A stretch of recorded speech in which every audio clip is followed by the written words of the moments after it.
So I was looking for a hands-free page tuner to use with my tablet to do some acoustic stuff, because I use that app called Band Helper.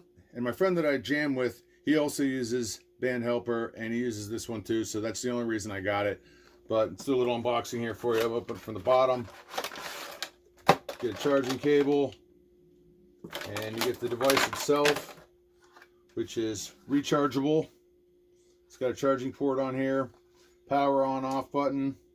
You got 5 buttons on the top here, so you can set it to do 5 different things. You got page up, page down, left arrow, right arrow, up arrow, down arrow, left mouse click, right mouse click, and space and enter. They say it'll do up to about 50 hours on one full charge. I've never tried that, never tested that. Another on off button for repeat. And it's got two, obviously 2 pedals on it where you go back and forth, or however you want to set it up. It's got some other settings on there you can do with it. Inside of here, we've got instructions, a user manual, tells you how to set it up, how to charge it, specifications on it. On the bottom, we got a little bit of padding right here so it doesn't slide around. So that's nice. So this thing works with Mac, Android, or on a PC. It feels like it's a pretty cool quality product that's going to hold up for a while for the price anyway. It's definitely worth trying out at that price point, and I'm happy with it.